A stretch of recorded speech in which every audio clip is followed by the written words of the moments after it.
এই মাতাল লোকটি হঠাৎ করেই ভুলবশত ঢুকে পড়ল মার্শাল আর্টসের প্রশিক্ষণ মাঠে। সেখানে এক যোদ্ধা মাটিতে থাকা চিনেবাদাম ছুঁড়ে মারল তার হাঁটুতে। মাতালের হাত থেকে সুরাহি তখন ছিটকে আকাশে উড়ে গেল, কিন্তু সে অবিশ্বাস্য ক্ষিপ্রতায় মাঝ আকাশেই সেটি ধরে ফেললো এবং প্রায় পড়ে যাওয়ার মুহূর্তে মাত্র কয়েকটি আঙুলে ভর দিয়ে শরীরটাকে সামলে নিল। তবুও সে আসল কৌশল গোপন রাখতে চেয়েছিল, তাই ইচ্ছা করেই পড়ে গেল আর সুরাহিটা ভেঙে ফেললো।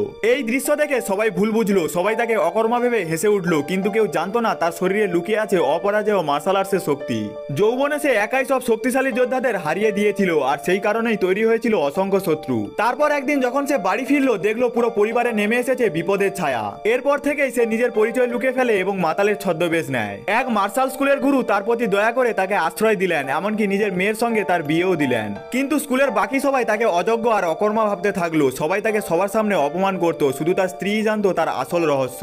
একদিন মার্শাল স্কুলের দরজা ভেঙে কয়েকজন যোদ্ধা ঢুকে পড়লো। তারা স্কুলকে চ্যালেঞ্জ জানালো এবং সবকিছু কেড়ে নেওয়ার হুমকি দিল। এটা শুনে স্কুলের বড় শিষ্য রাগে ফেটে পড়লো এবং চ্যালেঞ্জ গ্রহণ করলো। প্রতিদ্বন্দ্বী মাটিতে 3টি ধূপকাঠি খেতে অহংকার ভরে ঘোষণা করলো, এই ধূপ শেষ হওয়ার আগে যদি আমি সবাইকে হারাতে না পারি তবে আমার পরাজয়। কথা শুনে সব শিষ্য রাগে অস্থির হয়ে উঠলো, আর একজন শিষ্য তো সবার আগেই লড়াই করতে ছুটে গেল।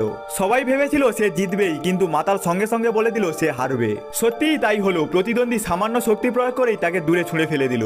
এটা দেখে সবাই হতবাক হয়ে গেল। স্কুলের সম্মান রক্ষা করার জন্য এবার এগিয়ে এলো সিনিয়র শিষ্য। শুরুতে লড়াই সমানে সমানে ছিল, কিন্তু কিছুক্ষণের মধ্যেই প্রতিদ্বন্দ্বী তার দুর্বলতা ধরে ফেললো এবং ভয়ঙ্কর আঘাত হানলো। সিনিয়র শিষ্য ব্যথায় চিৎকার করে উঠলো।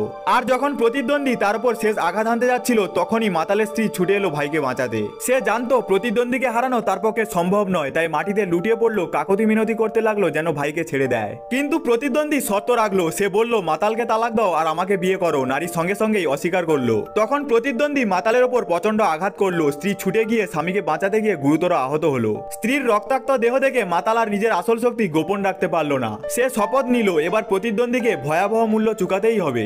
ভিডিওটা ভালো লাগলে একটা লাইক দিয়ে পার্ট 2 দেখার জন্য চ্যানেলটাকে সাবস্ক্রাইব করে আমাদের সঙ্গে থাকতে পারো।